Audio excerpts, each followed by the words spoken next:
You were once a state jiu-jitsu champion. But at your new school, you have to pretend you're weak. The bullies slap you in the cafeteria. You know it would only take you 3 seconds to take them down. But your mom says, don't fight back. No one can know you're trained. What would you do? Monday morning in Redstone Valley was still freezing. Mist drifted across the fields of dry grass. But inside the high school cafeteria, everything just stopped. You think you can outsmart me here? Troy Matthews growled, cracking his knuckles so loud it echoed. Liam Tran looked up, slow and calm. His eyes were cold, dead calm, almost dangerous. No one in the crowd was breathing. He wasn't afraid. There was a quiet power in the way he held himself. I'm not trying to outsmart anyone, Troy. Liam's voice was low, steady. It didn't shake. He looked at Troy and added, even softer, I just hope you don't force me to show who I really am. Troy sneered, and who do you think you are? He had no idea.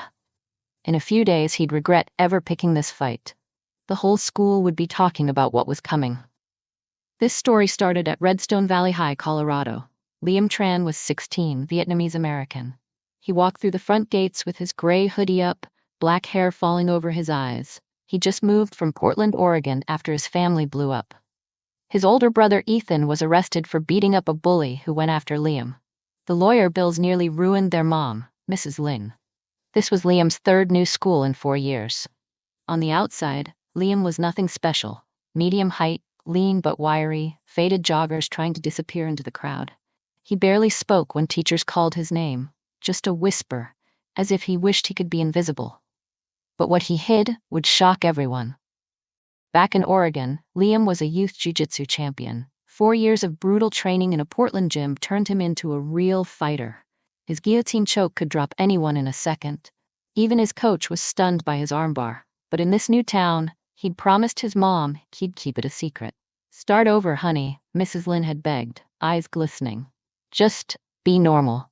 Liam nodded, but something inside him kept burning. In Portland, people respected him. No one messed with him. But Redstone Valley wasn't a place for being normal. Trouble found him on the very first day. Lunchtime.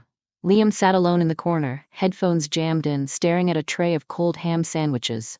A shadow loomed. Metal chair screeched on linoleum. Troy Matthews, captain of the football team, short blonde hair, arrogant eyes, plopped down across from him. Only son of the town's biggest construction mogul, living in a mansion on the West Hill. Everyone bowed to Troy.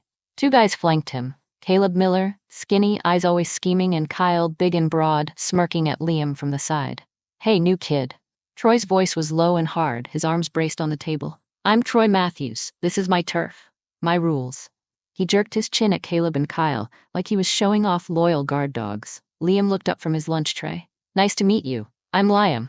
Liam? Troy repeated, mocking. Where are you from? Portland, huh? Portland. Caleb snorted. So you think you're better than us, coming from the big city? Caleb jumped in, voice dripping contempt. I don't think that, Liam said quietly, fingers tightening around his earbuds, eyes dropping to the table. But I think you do. Troy leaned in closer, minty gum on his breath. Listen up, kid. There are rules here. New guys need to learn their place, especially the ones from out of town. Liam felt his chest tighten. That arrogant tone, he'd heard it in Portland too. But he remembered what his mom had said. I don't want trouble, Liam said, pushing his chair back to stand. Where do you think you're going? Caleb's hand landed on Liam's shoulder, fingers digging in, holding him down. We're not done yet. What do you want? Liam's voice was low, but there was an edge the boys didn't notice. Just a little respect, Troy smirked, eyes gleaming like a hunter circling his prey. $3 a day, and we'll protect you. New school, kid. Bad things happen all the time. Liam looked at each of them in turn. Troy's eyes held the smug confidence of someone sure his target would never fight back. Caleb chuckled, loving the show. Kyle stood there, arms crossed, just waiting for Liam to crack. I'll need some time to think about it, Liam said, voice steady. Good, Troy grinned, standing up like he was being generous. You have until tomorrow. And hey, Liam, he leaned in so close Liam could feel his breath. Don't even think about snitching. Teachers love me here. My dad funds the football team. When they walked away, Liam just sat there. His hand squeezed his earbuds under the table, eyes darkening. He could have dropped Troy in less than 10 seconds. But Redstone Valley wasn't a place where a wolf could keep his fangs hidden forever. And the first day was just the warm-up. He could have ended it right there. One quick guillotine choke and Troy Matthews would be begging for mercy. But Liam Tran had made a promise to his mother. Don't let them see how strong you are. It held him back, no matter how much his blood boiled. After school, Liam walked home, his mind spinning. $3 a day, that was $90 a month. Over $800 for a whole year. And that was just the start. He knew guys like Troy. If you gave in now, things only got worse. When he got home, his mom, Mrs. Lynn, was chopping vegetables in the kitchen. Her eyes looked tired after another double shift at the restaurant, but she still smiled. How was school today, honey? Just normal, Mom, Liam lied. Just a normal first day. Did you make any friends? She studied him, reading his face like she'd done for years. They'd learned to understand each other without words. She sensed something was off. It's nothing, Mom. Really, Liam reassured her. But that night, he couldn't sleep. He lay in bed staring at the cracked ceiling, Troy's face looming in his mind. That smug smile, those mocking eyes, that arrogant voice.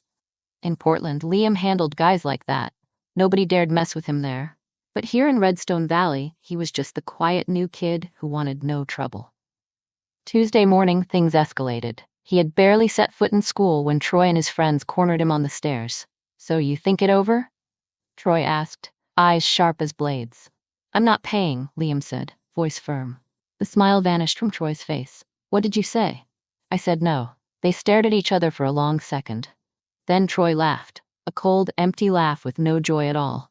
You know, kid, I was hoping you'd be smarter than this, he shrugged. From that moment, Liam's first week became a nightmare. Troy, the golden boy of the richest family in town, called open season. Between classes, his crew made Liam miserable. First period chemistry, Kyle accidentally shoved Liam, sending his notebooks flying. As Liam picked them up, Kyle stomped his dirty shoes on top. Oops, sorry, China boy, he sneered, voice dripping with disdain. Liam gripped his earbuds, jaw clenched, remembering his mother's words. Don't let them see how strong you are. But memories of his brother Ethan, standing between him and the bullies back then, made his chest ache. Between second and third period, Caleb body-checked Liam in the hallway, so hard his shoulder burned. Watch where you're going. Caleb barked, then walked off, laughing under his breath. By recess, the pressure was suffocating. In class, Liam sat in the corner, avoiding every glance. Troy swaggered in, flanked by Caleb and Kyle. Look at that, Troy said loudly so the whole class could hear. The new kid thinks he's better than us. He yanked Liam's chair out from under him, almost sending him crashing to the floor. No sitting here, kid, Troy mocked, his friends howling with laughter. Liam got up, fists clenching his earbuds, eyes dark. Troy, please, Liam said quietly. I just want to study in peace. Peace? Troy cut him off, getting in his face. You made me look weak when you didn't listen. That's not how things work here. He shoved Liam again, harder than before. What are you waiting for? Go ahead. Beg me. Liam stared right back, voice soft but sharp. You're crossing a line. Troy just scoffed and turned away, his laughter echoing across the room. Liam sat back down, hands shaking under the desk. All he could picture was Ethan, standing tall, unbreakable, protecting him from the world. Redstone Valley didn't let anyone hide forever. And the storm inside, Liam was just getting started. Wednesday morning, the Redstone Valley cafeteria buzzed with noise and laughter, until a tray of spaghetti crashed to the floor. Oops, clumsy much? Troy Matthews faked a trip, smirking, eyes shining with twisted joy. Liam Tran dropped to his knees, quietly cleaning up the mess, swallowing his anger. Around him, kids whooped and cheered. A few pulled out their phones to record. Troy wasn't finished. He grabbed a cup of hot sauce from the next table and dumped it straight onto Liam's hoodie. The sauce burned through the fabric, stinging his skin. A flash of memory, his brother Ethan standing in front of him, shielding him from bullies. His mother, Mrs. Lynn, crying at the kitchen table, lawyer bills piled high. The pain hit deep. Liam stood, eyes cold. You just made a mistake, he said, voice low, sharp as a blade. Troy scoffed, but something in Liam's stare made him pause. Just for a moment. In the bathroom after, Liam scrubbed at the stain on his hoodie, but it wouldn't come out. His hands shook, not with fear, but fury. 4 years of jujitsu had taught him to control his power, to use it only when needed. But today, that control was slipping. He pulled out his phone and dialed an old number. Sensei Hiroshi, it's Liam Tran. Liam, how's the new school? Not great. I'm having trouble with some bullies. On the other end, silence. Hiroshi had known Liam since he was 12, a skinny kid who'd walked into the gym after too many beatings. What's going on? Liam told him everything. The threats, the $3 tax, the shoves, the stolen chair, the China boy insults, and the spaghetti incident. Hiroshi sighed. Listen, Liam, your mom wants you to keep your skills hidden. That's smart, but sometimes hiding can be dangerous.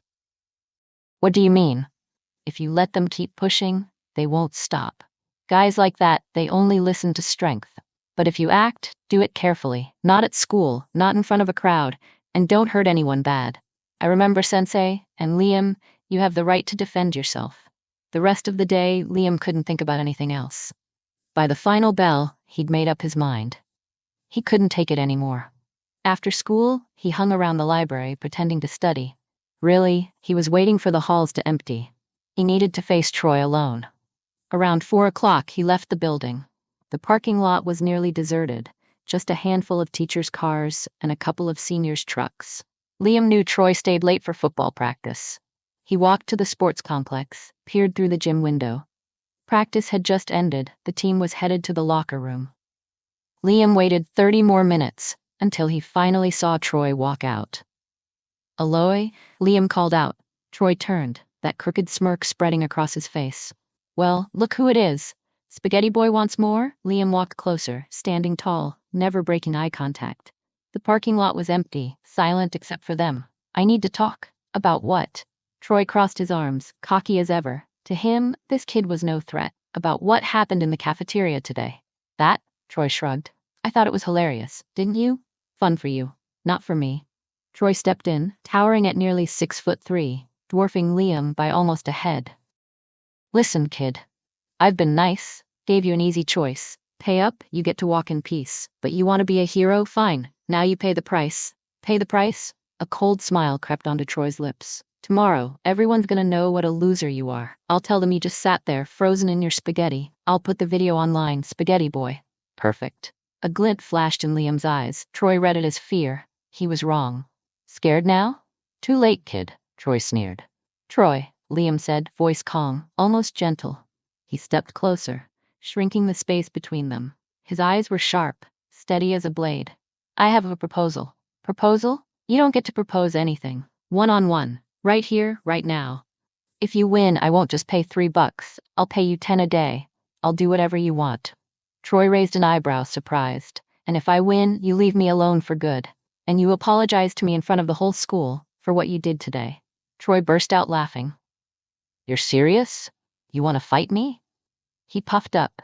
I've played football since I was 10. My coach was pro. I deadlift 300 pounds. And you? He looked Liam up and down, eyes full of scorn. You look like a noodle. A breeze could knock you over. Then you've got nothing to worry about, Liam replied. His voice was calm, but there was a hidden steel in it that made Troy pause, just for a split second. Liam stood there, shoulders squared, arms loose at his sides. But there was something about his quiet confidence that unsettled Troy. Fine, Troy grunted. No rules. Anything goes. Anything goes, Liam agreed, eyes never leaving Troy. This fight was about to change everything. The sun was sinking behind Redstone Valley's football field, casting long red shadows over the dry, cracked earth. Dust kicked up under every step. The air smelled of scorched grass and summer heat. Liam Tran's Converse shoes scraped softly against the dirt as he walked out to the center. The lot completely empty. He'd stripped off his gray hoodie, revealing a lean, hard frame carved from 4 years of jiu-jitsu. Across from him, Troy Matthews yanked off his football jacket. His chest bulged under a tank top, a dragon tattoo curling from his shoulder down his arm. He stood there, tall, cocky, every inch the predator. He knew he looked terrifying. Everyone at school knew it. If you want to back out, this is your last chance, kid, Troy sneered, eyes glittering with arrogance. Thanks, but no, Liam said, voice low, eyes never leaving him. Suit yourself. Troy didn't wait. He charged, right fist swinging down like a sledgehammer, aimed straight for Liam's face, all power, all rage. But what happened next flipped Troy's world upside down. Liam slipped sideways, smooth as water, letting the punch whistle past his ear. His right hand shot up, locked Troy's wrist in a perfect jujitsu hold. Troy's arm twisted painfully, bones straining. He roared, trying to yank free, but Liam spun, dropped low, swept Troy's leg in a single-leg takedown. He wrapped his arms, wrenched, and threw Troy to the ground. Dust exploded. Troy's back hit the earth with a dull, sickening thud. Gasping, Troy tried to scramble up, but Liam slid down, locked him into a triangle choke. His legs clamped around Troy's neck and shoulder, arms pulled tight, cutting off air. Troy thrashed, his face turned red, eyes wild with panic, hands beating the ground. "Stop, stop," he choked, voice barely a whisper. Liam let go, rising slowly, breathing steady, not a drop of sweat on his brow. Troy rolled over, clutching his throat, gasping, eyes huge with shock. What did you just do?" His voice was shaky, mind spinning. "The first rule of jujitsu," Liam said, voice razor sharp but barely above a whisper, "never underestimate your opponent." Troy tried to stand, but his legs buckled, his body not answering. The triangle choke was perfect, brutal, but not lasting damage. You know martial arts?" Troy stammered, still in disbelief. "Jiu-jitsu," Liam answered, crouching so they were eye to eye. "Oregon State Youth Champion. 4 years of training. 19 matches, 17 wins." Troy's jaw dropped, eyes wide with shock. "But you know what's really crazy?" Liam's voice was calm, almost bored. "I barely used 1/10 of my strength. If I wanted, you wouldn't be standing up right now." He stepped back, Converse shoes, leaving faint marks in the dry dirt. "I came here to live in peace. I'm tired of people being afraid of me. My mom asked me to hide my skills. I agreed. All I want is to be a normal student." Troy, still clutching his throat and gasping for breath, looked at Liam differently now, but Liam gave him time to process. "You never gave me that chance," Liam said, voice turning cold. "You thought I was easy prey." "You were wrong. I didn't know," Troy stammered, trying to push himself up. "Of course you didn't." Liam stepped closer, shorter by a head, but somehow making Troy feel small. "Now you've got 2 choices. Keep your word, leave me alone, and apologize in front of the whole school for the cafeteria stunt yesterday. Or," Liam shrugged, the edge of a smirk curling his lips, "tomorrow I'll let everyone see exactly how you lost, even if there's no crowd watching." "How do you think your football buddies will react when they find out their captain got wrecked by a guy half his size in less than 20 seconds? Troy paled. His reputation, his status, everything was suddenly on the line. "All right, fine," he croaked, voice hoarse. "I'll do it." But Troy wasn't finished. He staggered to his feet, rage flashing in his eyes. "You think I'm scared of you?" he roared, lunging with one last wild punch. Big mistake. Liam pivoted, caught Troy's arm, and locked in a standing armbar. A sickening crack echoed as Liam twisted, Troy's joints straining. In a blur, Liam drove a palm strike, textbook jiu-jitsu, right into Troy's nose. Crunch, blood gushed instantly. Troy crashed to the ground, clutching his face, vision blurring with pain. Liam stood tall, gazing down at him, expression calm. "I didn't want to do this," he said, voice steady, every word clear. "If you hadn't tried to sucker punch me, your nose would still be fine. I don't want to hurt anyone." Troy could only groan, blood dripping onto the dry dirt. Liam picked up his hoodie, brushed off the dust, slung it over his shoulder. "I'm not joking, Troy," his words sharp as glass, gaze unwavering. "If you don't keep your promise and apologize in front of everyone tomorrow, look at your nose. Next time, the hospital stay will be longer."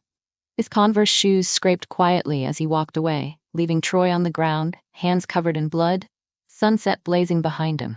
No one saw what happened, just like Sensei Hiroshi said, "Do it smart, never in front of a crowd." Have you ever faced a bully? Drop a heart below this video and share your story. Tuesday morning, the halls of Redstone Valley High buzzed with footsteps and chatter, until Troy Matthews showed up. His nose was bandaged white, eyes ringed with bruises, moving slow through a sea of shocked faces. Yesterday, he was king, football captain, son of the construction mogul, untouchable. Today, that bandaged nose told a whole new story. Whispers rippled down the hallway. What happened to Troy? Who'd even dare touch him? Look at his face. He's wrecked. Liam Tran stood at the end of the hall, hands buried in his hoodie pockets, watching quietly. Troy walked up, sneakers echoing on the tile. He stopped right in front of Liam. Annoyance flashed in his eyes, but the old arrogance was gone. The hall held its breath. A few students raised their phones, but no one dared press record. Liam, Troy said, voice hoarse but loud enough for everyone. I'm sorry for what happened in the cafeteria yesterday. I was wrong. I was a jerk. The apology hit like a thunderclap. Students froze, jaws dropping. Troy Matthews just apologized? What did that new kid do to him? No way. Liam's tiny. But look at Troy's nose. Must have hurt like hell. Liam met Troy's eyes, face calm and steady. Thank you, he said, voice low. I accept your apology. Troy nodded stiffly and walked off, bandaged nose shining under the fluorescent lights. The whispers exploded. That new kid took him down. No way, he's so much smaller. Dude, that nose, you know it was bad. Rumors spread. One thing was clear, Liam Tran was not what he seemed. After that day, everything shifted at Redstone Valley. Troy and his crew, Caleb, Kyle, the whole football team, never bothered Liam again. They became ghosts in the halls, steering clear in the cafeteria, the lockers, the field. When a younger kid got picked on, all Troy had to do was glance over. And the bullies scattered. But the biggest surprise came a week later. During lunch, a group of girls approached Liam's table in the cafeteria corner. Leading them was Mia, a freshman who'd once been locked in a locker room by Troy. She stood in front of him, fingers twisting her shirt, eyes nervous. Liam, we heard the rumors, she said quietly. Is it true you know martial arts? Liam set down his sandwich, looking at Mia and her three friends. Why do you ask? His voice was gentle. We're in trouble, Mia whispered. Some guys from Westridge keep messing with us after school. On Old Creek Road when we ride our bikes home, teachers can't do anything because it's off school grounds. If we tell our parents, they'll just never let us out. Liam looked closer at the group. Fear flickered in Mia's eyes, but so did hope. Tell me, he said, voice low but kind. Mia explained. 5 guys from Westridge, 17 or 18, waited for them every day at the broken-down fence on Old Creek Road. So far, no real violence, just taunts, blocking their path, sometimes threats. Yesterday, one named Derek, blonde, shark tattoo on his neck, tried to grab Mia's hand. She pulled away, and he laughed. Next time, you won't get away. How many of them are there? Liam asked. 5, one of the girls said, her voice trembling. They're big, look like gym guys. And you? Just us 4. We usually bike home together. Liam was silent, fingers tightening around his earbuds. 5 against 1 wasn't exactly a fair fight, even for a jiu-jitsu champ. But the desperate look in Mia's eyes brought back memories of Ethan, his brother, standing between him and bullies. Liam couldn't just walk away. All right, he said, voice steady. Just ride home down Old Creek Road like you always do. I'll be there. What are you going to do? Mia asked, wide-eyed. Depends on what happens, Liam replied, lips curling slightly, his eyes ice-cold. 3:45 p.m. Liam leaned against the rotting wooden fence on Old Creek Road, a physics book in his hand, eyes scanning the empty street. A cold wind rustled the dry grass on both sides, carrying the scent of earth and asphalt. An old pickup rumbled past, engine fading in the distance. Mia and her 3 friends rolled up a few minutes later, pedaling slow, eyes scanning for trouble. Right on cue, the Westridge crew showed up. 5 big guys in athletic gear stepped out from behind a line of scraggly trees, blocking the road. Derek, blonde, shark tattoo peeking from his neck, led the pack, a smug grin plastered on his face. Well, look who it is, Derek called out, striding straight toward the girls. My Redstone princesses. Move, Derek, Mia said, her voice shaky but trying to sound tough, hands gripping her bike handles. Are we bothering you? He mocked, baring his teeth in a grin. We just want to chat. You took off too quick yesterday. We didn't get to say hi. He reached out, aiming for Mia's cheek. She tried to back up, but one of Derek's friends blocked her bike. Excuse me, Liam stepped forward, voice calm, closing his book in one hand. Would you mind moving? We're heading home, and you're in the way. Derek turned, eyes narrowing as he sized Liam up and down. Who the hell are you? I go to Redstone. And these are my friends, Liam answered, steady and unblinking. Your friends? Derek snorted, stepping in close, breath reeking of cheap gum. Trying to play hero, huh, kid? If you were Liam, what would you do next? Drop your thoughts below this video. Liam stood on Old Creek Road, the sunset painting long shadows across the dry grass. A cold wind swept through, thick with the scent of earth and asphalt. Derek, the ringleader, stood a few paces away, that smug grin glued to his face. He was nearly 6.5 feet tall, muscle bulging under his athletic shirt, shark tattoo glaring from his neck. Next to him, Liam looked small. Gray hoodie, physics book tucked under his arm. Nothing threatening about him at all. "Run home, kid," Derek growled, stepping closer, breath heavy with cheap gum. "We just want a little chat with your friends." "I'm afraid that's not possible," Liam replied, voice calm, eyes locked on Derek. "They don't want to talk to you." Derek burst out laughing, tossing a look at his crew. "Did you hear that? Kid thinks he's a hero." One of his buddies, a brown-haired guy with a flash of gold teeth, circled behind Liam, eyes darting. "I like this one, Derek," he said, voice oily.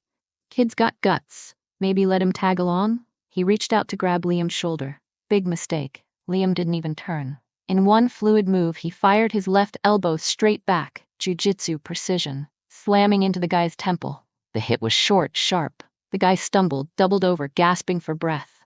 "What the?" Derek snarled, but Liam's eyes, cold, steady, fearless, made him hesitate.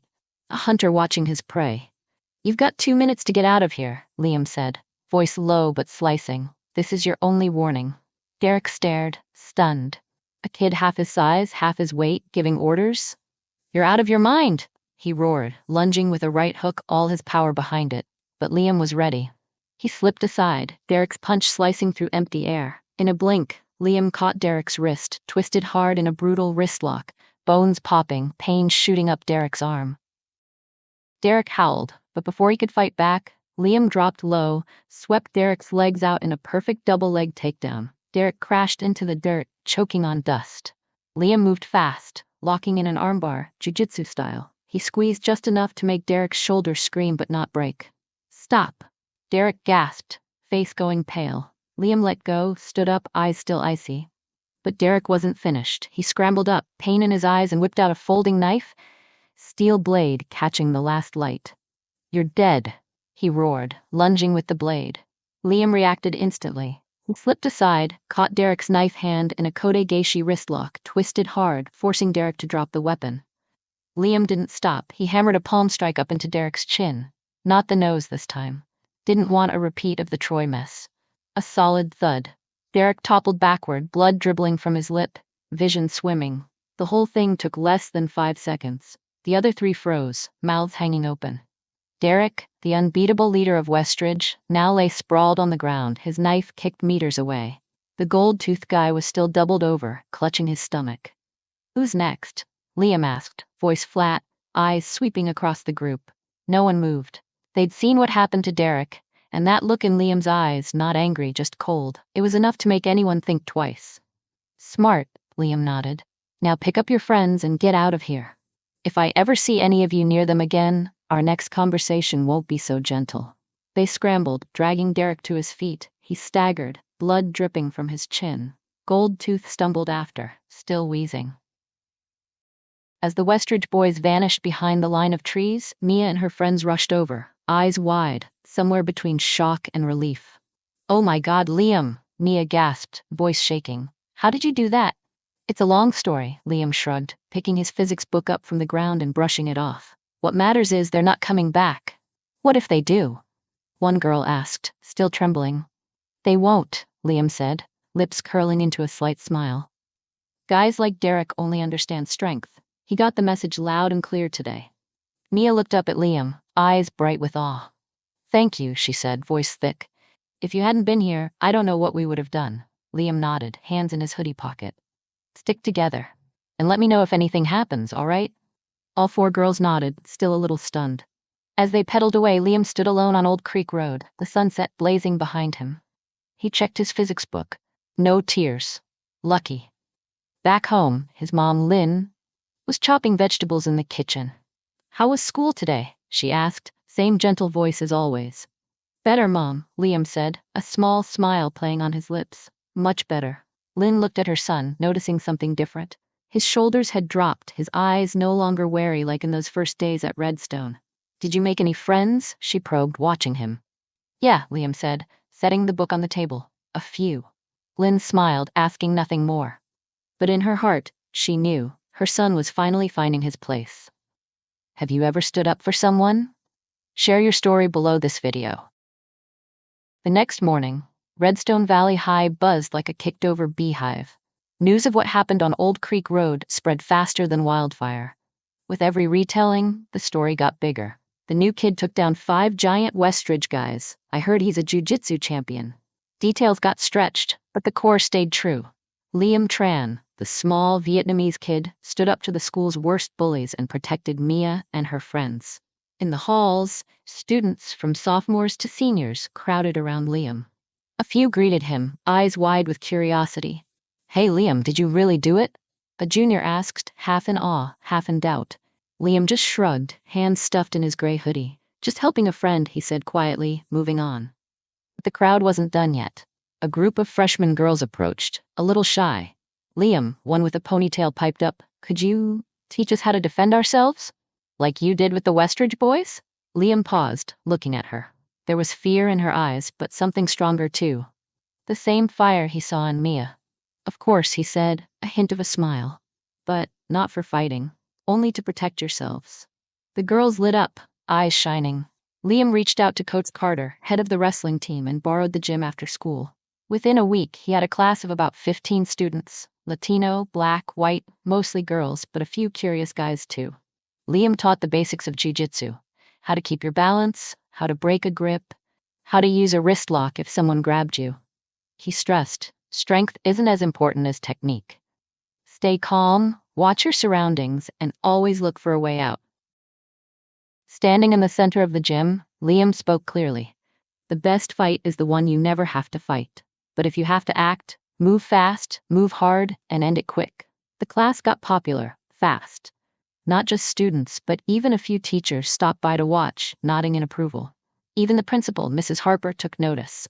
One afternoon, she called Liam to her office. "Liam," she said, seated behind her desk, her eyes serious but warm, "what you're doing is important.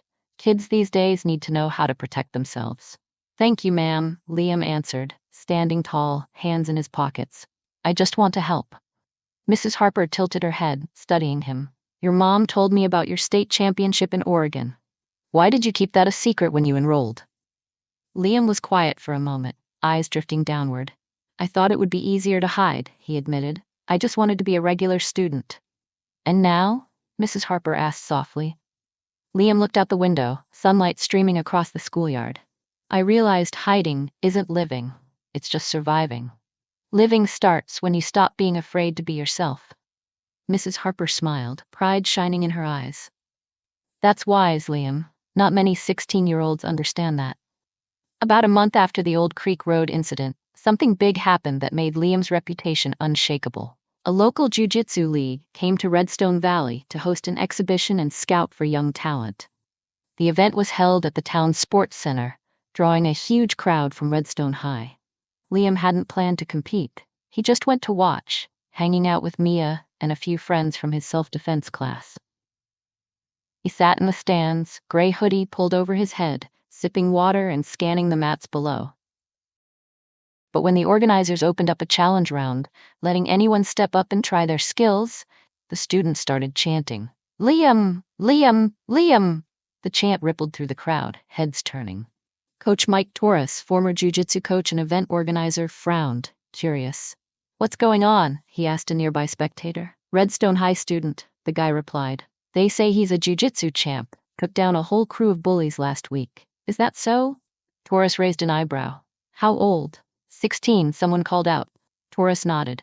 "Too young for the real tournament, but he can join the challenge round." He walked over, microphone squealing. "Well, where's your champion?" he called out. Mia nudged Liam, eyes glowing. "Go on. You have to." Liam sighed, but the crowd's eyes, hopeful, excited, left him no choice. He stood up, peeled off his hoodie, showing lean muscle under a black tee. Torres sized him up, skeptical. Liam was small, not your average fighter. "You really a champ, kid?" Torres asked. "Yeah," Liam said quietly. "Oregon youth champion, 66-kilo class." Torres nodded. "All right, I've got a college fighter, 18, about your size. It's a technical match, just grappling and holds, no strikes. You up for it?" Liam glanced at Mia and his friends. They all nodded, faces shining with support.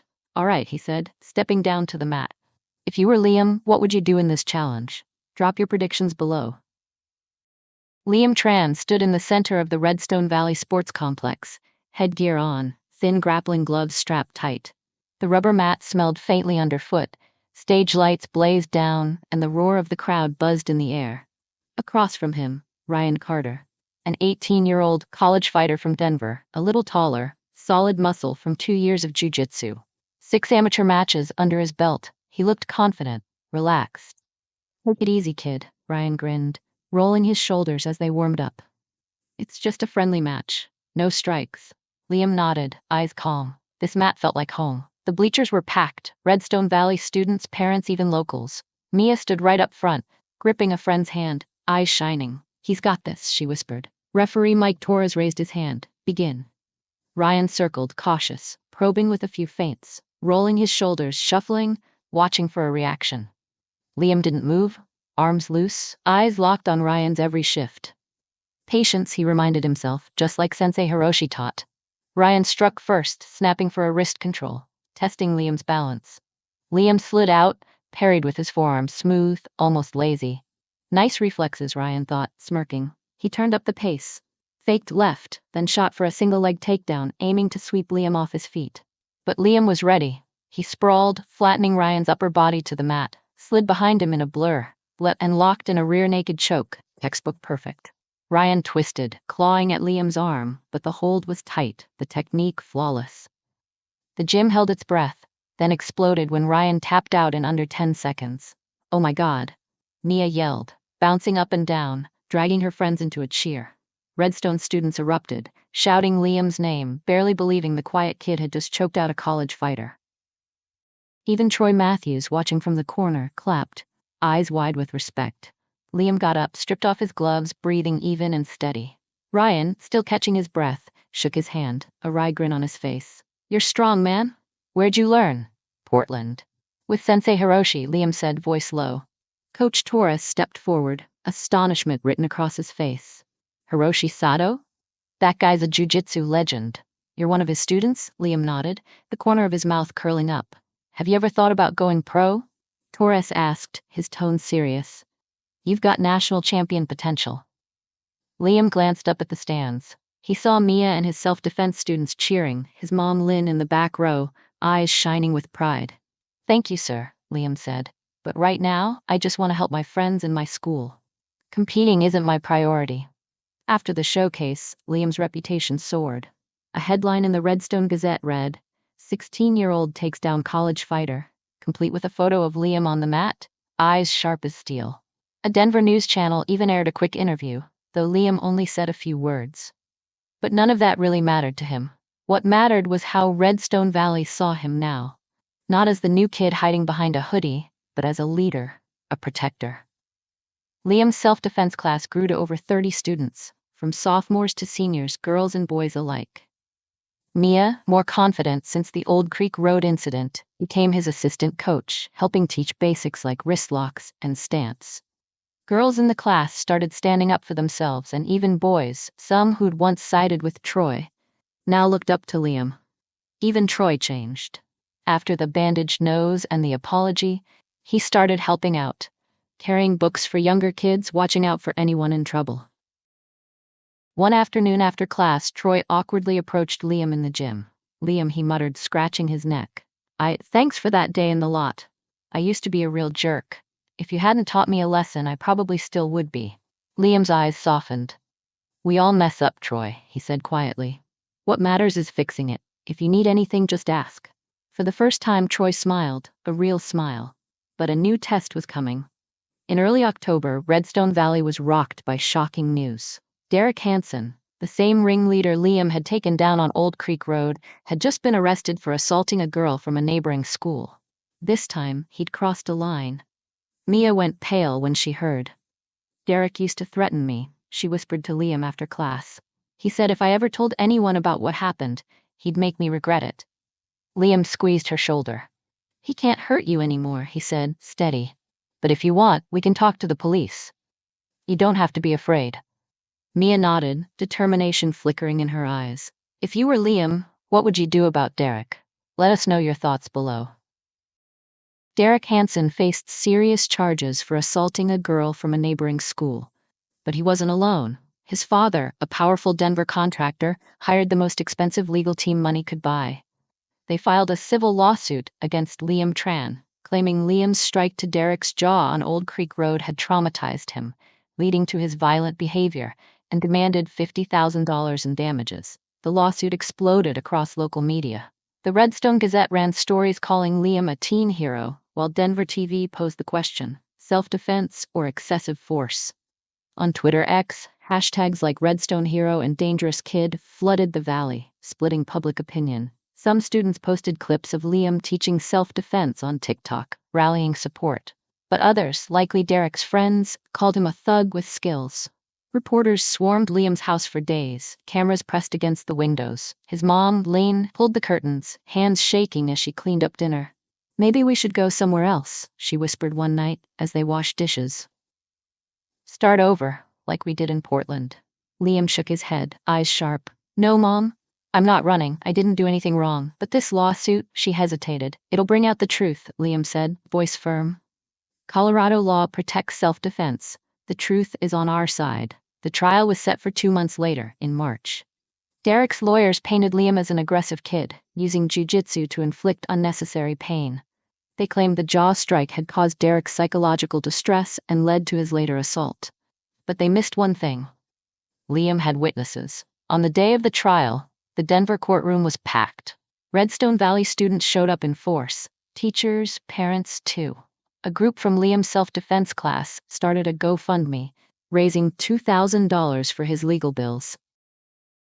Mia sat front row, clutching her hands, eyes blazing with resolve. Troy Matthews, now a different person, stood in the back, nodding to Liam. Derek's attorney opened with a dramatic speech, painting Derek as a naive kid caught in teenage drama, a victim of unnecessary violence from Liam. "Ladies and gentlemen of the jury," he said solemnly, "this was a normal teenage scuffle, blown out of proportion by Liam Tran's aggression."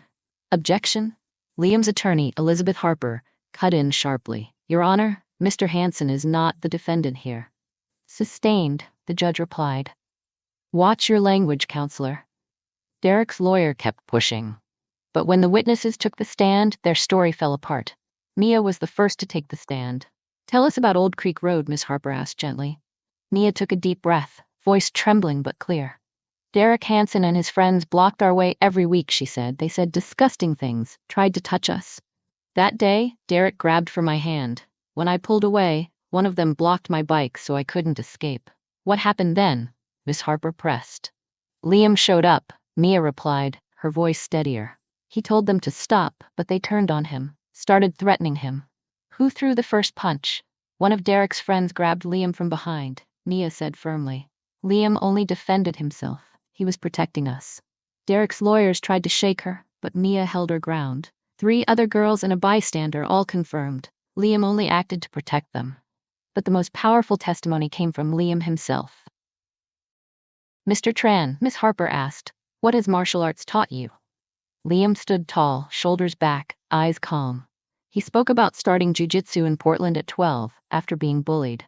He told them about the Oregon Youth Championship, and Sensei Hiroshi's words, "Real strength is knowing when to stop." "On Old Creek Road, I could have hurt Derek badly," Liam said, his voice carrying across the courtroom. "But I only used enough force to stop him. Exactly what Colorado law allows." "How did you feel in that moment?" Miss Harper asked. "Responsibility," Liam answered without hesitation. "The responsibility to protect my friends and never abuse my strength." The courtroom was silent. Mia wiped away tears. Troy bowed his head, pride in his eyes. After a day of deliberation, the jury found Liam not liable in the civil suit. Derek was sentenced to community service and probation, while the criminal case for the assault on the other girl continued. The press flipped, now hailing Liam as a hero. The Redstone Gazette's headline blared, "16-year-old wins lawsuit, redefines justice." On TikTok, clips of Liam's self-defense class hit 1 million views. The comments flooded with Redstone hero. Liam's self-defense class grew to 40 students. Mia, now more confident than ever, wrote a thank you note. "I almost wanted to leave school, but you made me believe in justice again." A week later, Liam got an invitation from the Colorado Education Board, asking him to speak at a statewide anti-bullying conference in Denver. "Silence isn't safety," he wrote in his draft speech, ready for the next challenge. If you were Liam, what would you say at the conference? Drop your ideas below. Inside the Denver courtroom, Liam Tran's testimony still echoed. Even as Derek Hansen's attorney pressed him hard, Liam stayed calm, voice low but steady. You admit you hit my client? The lawyer asked, eyes sharp. Yes, Liam answered. I hit him. A hard hit, wasn't it? The lawyer pushed. Hard enough to stop him, Liam said, never looking away. Do you think you could have caused serious injury? I control my strength, Liam replied. Sensei Hiroshi taught me to adjust force for the situation. The lawyer leaned in, smug. But you could have just run away, couldn't you? Liam stared back, unwavering. What about Mia and my friends? Should they have run too? How long do you run? Someone had to stop Derek, and I did. A ripple of applause broke out in the courtroom. The judge banged his gavel for order, but the mood had shifted. The prosecutor's closing was crystal clear. Liam acted lawfully, protecting himself and others under Colorado law. The jury needed only 20 minutes to reach a verdict. Not guilty on all counts. Applause erupted again as the judge read the decision. Liam hugged his mom, Lynn. She cried, a mix of relief and pride. Thank you for believing in me, Mom, he whispered. He turned to Mia, Troy, and the rows of Redstone Valley students filling the benches, eyes shining. Thanks for being here until the very end. We never doubted you, Mia grinned, voice warm. You taught us the most important lesson. Don't be afraid, be strong. Troy nodded, sincerity in his eyes, the bully, now an ally. After the trial, life slowly returned to normal. Reporters stopped crowding Liam's house. The media moved on. But the changes Liam sparked didn't fade. His self-defense class was officially added to Redstone Valley's PE program. The school board gave him his own gym, fully equipped with mats and punching bags. A few pro coaches volunteered to help, but Liam stayed the leader. He taught more than just jiu-jitsu moves, wrist locks, sprawls. He shared the mindset behind self-defense, how to recognize danger, avoid conflict, and protect others without risking yourself. Remember this, Liam often told his students, strength isn't just technique. Real strength is believing in yourself, standing up for what's right, and being willing to protect those who can't protect themselves. His words resonated, not just with students but with adults too. Parents, teachers, and even a few Redstone locals started joining the self-defense class. It became more than just a place to learn to fight. It was a space where people of all ages learned to be brave, to stand tall in the face of fear. It wasn't just about self-defense anymore. It was about building a community. Liam's reputation spread far and wide. On TikTok, his technique videos racked up millions of views, with comments flooded by Redstone Hero. Some Denver parents started Facebook groups, pushing for self-defense programs in their own schools. Liam became a symbol, proof that an ordinary kid could change the world around him. But the biggest change happened inside Liam. He no longer hid under his gray hoodie, no longer feared people knowing he was strong. He realized accepting himself was the first step to making the world a better place. One evening, after class, as Liam walked home along the familiar stretch of Old Creek Road, a stranger approached. Liam tensed, ready, always prepared to defend himself. Liam Tran? The man called. That's me, Liam replied, cautious. I'm Mark Thompson, Sarah's dad. She's one of the girls you helped on Old Creek Road. Liam relaxed, nodding. How's Sarah? She's great, Thompson smiled. Thanks to you, she joined your class. She's confident, strong, and stands up for herself now. You changed her life. Thompson paused, searching for words. I just wanted to say thank you, not just for protecting her that day, but for teaching her to protect herself. That's the greatest gift you could give any kid. No need to thank me, Liam said quietly. I just did what I thought was right. You know, Thompson said softly, it's people like you who make the world better. Liam smiled, warmth blooming in his chest. But inside he thought, I just did what was right. If you were Liam, how would you spread the spirit of self-defense even further? Share your ideas below this video. When Liam got home, his mother was already asleep. He slipped quietly into his room and sat by the window, gazing up at the glittering stars over Redstone Valley. A year ago, he'd been a shy kid, fresh from Portland, just wanting to hide beneath his gray hoodie and stay invisible. Now he was a leader, a teacher, a protector, the person he was born to become. The journey had been anything but easy. He'd faced suspicion for being Vietnamese American, wrestled with the fear of being noticed, endured a public trial with Derek Hansen. But each challenge only made him stronger. Liam understood something profound. You can't run from who you're meant to be. He'd tried to be someone else, quiet, unseen, to please everyone, to avoid judgment. But his true self, the strength earned from years of jujitsu, the heart that needed to protect his friends, couldn't stay hidden forever. It showed itself when he took down Derek on Old Creek Road, when he stood tall in court, and when he spoke at the Denver conference. And when that truth finally came out, he realized he had to own it. The responsibility that comes with strength. To protect, to inspire, and never to abuse his power. The next day, Principal Harper called Liam into her office. The room was packed, town council members, the parent committee, and reporters from the Redstone Echo. Liam, Mrs. Harper said formally, the Redstone Valley Council has voted to award you the Medal of Honor for bravery and service. You are the youngest person in the town's history to receive this award. Liam stood stunned, his hands trembling as he accepted the medal from the mayor.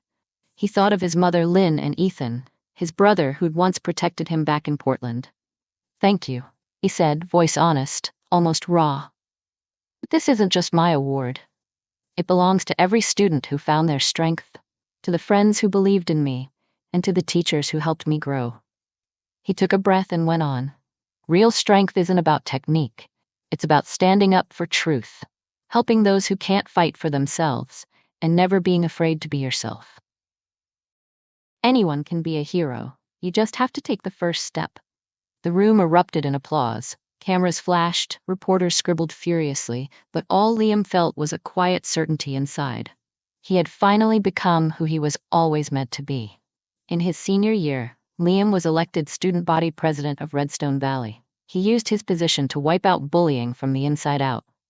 He proposed the Restorative Council, a space where conflicts were resolved through conversation and empathy, not punishment.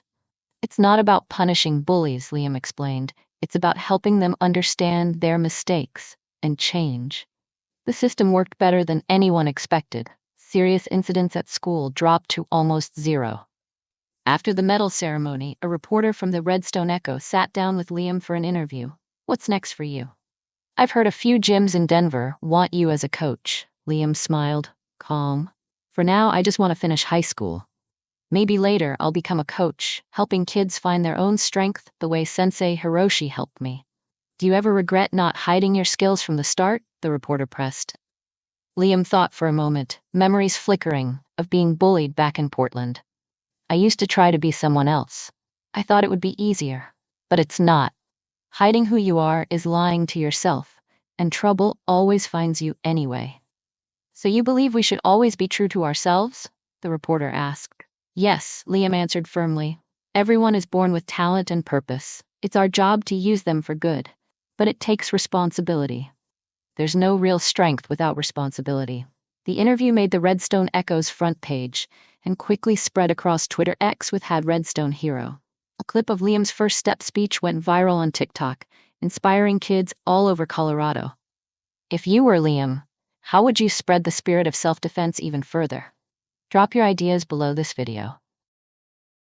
Liam became a symbol for countless teenagers afraid to show their true abilities. Letters started pouring in from all over the country. Kids shared their struggles, asked for advice, and told him how his story inspired them to find their own strength. One letter moved Liam deeply. It was from a 14-year-old girl in Texas. Dear Liam, my name is Maria, it began. I want to share my story with you. I've always been chubby and awkward. At school, the kids make fun of me all the time. I just used to cry and run away. But after I read about you, I decided to sign up for jiu-jitsu. At first, it was so hard, but I didn't give up. And last week, something amazing happened. When the older boys tried to pick on me again, I didn't cry. I looked them straight in the eye and said, "Leave me alone." And you know what? They did. Thank you for showing me anyone can be strong. Your grateful fan, Maria. Reading letters like that, Liam realized he had found his true calling. He wanted to help kids discover their inner strength, to teach them not to be afraid of who they are. 6 more months passed. Liam was now a senior, getting ready to apply for college. He chose to study psychology, focusing on sports medicine. He wanted to become a sports psychologist, working with young athletes. But fate wasn't done with him yet. One evening, after training, as Liam walked home, a stranger stepped into his path. He felt the danger immediately. The man's face was twisted with anger, eyes bloodshot and wild. So you're the kid who ruined my brother's life? The man snarled. Liam knew who he was right away. Standing before him was Jake Hansen, Derek's older brother, the same Derek who was now in juvie for violence. Jake, Liam said, moving slowly toward the streetlights. Your brother made his own choices. He has to take responsibility for what happened. My brother was fine until he met you. Jake spat, stepping closer, fists clenched. Liam calmly sized him up. Jake was tall, almost 6'3", maybe 200 pounds, but his movements were jittery, fueled by rage. Calm down, Liam said firmly. Walk away, or I'll call the police. Police? Jake laughed, a bitter, broken sound. First, I'll show you what weakness really feels like. He lunged, reaching for Liam's shoulder. But Liam was ready. He slipped out of Jake's grasp and snapped a quick punch to Jake's temple. Rage dulled Jake's reflexes, but he was still faster than Liam expected. Jake dropped to his knees, gasping for breath, then tried to come at Liam again. This time, Liam knew he had to end it fast. One sharp strike to the head, and Jake collapsed on the street, unconscious. Liam immediately pulled out his phone and called the police. Within minutes, patrol cars and an ambulance arrived. When they reached the scene, Jake was still out cold. The paramedics checked him over. Mild concussion, nothing serious. Another self-defense call? The detective asked. He recognized Liam from the last case. He attacked me on the street, Liam said calmly. I just defended myself. I see, the detective nodded. Any witnesses? Liam scanned the area. Luckily, it had happened right near a convenience store. The security cameras had captured everything. The footage was clear as day, Liam defending himself from a violent attacker. There was no need for a trial. The video left no doubt about who started the fight. Jake Hansen was held accountable for assault and making threats. Liam was officially cleared, his actions ruled as lawful self-defense. But the whole incident left Liam deep in thought. He realized his reputation didn't just attract fans and grateful students. It also drew those who wanted to test him, or get payback for old losses. That night, over dinner, he turned to his mother. Mom, I think we need to have a serious talk. About what, sweetheart? Lynn asked, setting down her fork. About what happened today, and what could happen in the future. Liam told her everything, his fears, his worries. Not just for himself, but for his friends, his students, and everyone he cared about. Are you scared? His mother asked quietly, pausing mid-chop over the kitchen counter. No, I'm not scared, Liam answered steady, but I worry. What if next time it's not just one guy, but a whole group? Mrs. Lynn was silent, her eyes thoughtful. You know, Liam, she finally said, I'm proud of you, not just because you know how to fight, but because you think about others. Because you're willing to take responsibility for their safety. But what should I do? Liam asked, sinking into a chair. Exactly what you always do, she smiled softly. Be yourself. Protect those who need it. Don't let fear decide who you are. The next day, the hallways at school buzzed with energy. The Redstone echo called Liam the Shield of Redstone. Kids patted his back, some thanking him outright. The Jake incident hadn't made Liam pull back. It lit a new fire inside him. His self-defense class spread to neighboring schools. Jiu-jitsu workshops filled up, and more kids started standing up for themselves. You know what your biggest win is? Mia asked out on the practice field, wind whipping her hair. What? Liam wiped sweat from his brow. You showed us you can be strong and kind. Real strength means protecting the weak, not hurting them. In his senior year as student body president, Liam erased the culture of fear. His restorative council taught empathy, not punishment. Conflicts nearly disappeared. On graduation day, Liam stood on stage, cap and gown in place, the microphone humming gently. He caught the scent of wood from the auditorium seats. A younger girl ran up, slipped a hand-woven bracelet into his palm, and whispered, "Thank you for protecting us." Liam smiled, squeezing the gift. "Fellow graduates," he began, his voice clear, lights reflecting in his eyes. 4 years ago, I came here as a scared kid, just wanting to disappear. I thought staying silent would keep me out of trouble. The room went quiet. But life taught me something different, he continued, a gentle smile on his face. Trouble finds you, even if you hide, and you have a choice, give up or fight back. He paused, scanning his friends and teachers. I chose to fight, not because I liked it, but because someone needed protection. And that didn't just change them, it changed me. Applause broke in, interrupting. Liam went on. Today we're all heading in our own directions. But be yourself. Don't hide your talents. Don't be afraid to be strong. The world needs people willing to stand up for what's right. He held his diploma high, eyes shining. And if you see someone getting hurt, don't look away. Reach out. Be the change you want to see. The auditorium erupted, a standing ovation. As the ceremony ended, Troy Matthews walked over, once the school bully, now headed for social work. Liam, he said, a little awkward. If you were Liam, how would you change your school? Share your thoughts below. I just wanted to thank you again, Troy Matthews said. For what? Liam asked, a gentle smile on his face. For not breaking my nose that day, Troy laughed, shaking his head. I deserved it. But really, for something more, for showing me a different path. If it weren't for that lesson, I might have become someone else entirely. Everyone makes mistakes, Troy, Liam said softly. What matters is learning from them. You know, Troy mused, looking down. I've thought a lot about it. Everything happens for a reason. You ended up at our school because we needed you. Liam considered that. Maybe he was right. Maybe coming to Redstone Valley was no accident. That night, Liam sat in his room, packing up his things. Tomorrow, he'd board a plane for Seattle, or maybe Los Angeles. He hadn't decided yet. College was waiting, new challenges, new possibilities. But he wasn't afraid of change anymore. 4 years in Redstone Valley had taught him the most important lesson. It doesn't matter where you are or what you're facing. What matters is who you are inside. Mrs. Lynn peeked into his room. How are you feeling, sweetheart? She asked quietly. I'm good, Mom, Liam said with a soft smile. Just thinking about the future. And what do you see?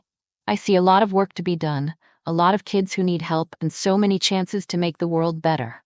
Liam said, his voice strong. I'm proud of you, Lynn said. And I'm proud you're my mom, Liam replied, hugging her tightly. Thank you for always believing in me. They held each other for a long moment, bound by love and silent gratitude. The next morning, half the town turned out to see Liam off. Bus station, students, classmates, teachers, even people he barely knew, gathered to say goodbye. Don't forget us, Mia said, tears streaming down her face.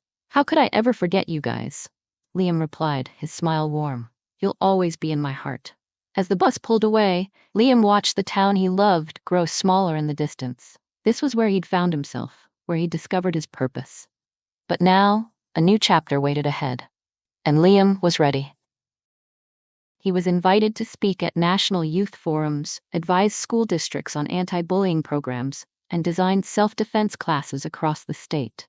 But he never forgot where it all began. Every year, on graduation anniversaries, he came back to Redstone Valley. He reunited with old friends, taught new generations of jiu-jitsu classes at Redstone High. You know what's amazing? Liam, now 25, said in an interview with the Redstone Gazette. I used to think moving to that small town was the end of everything.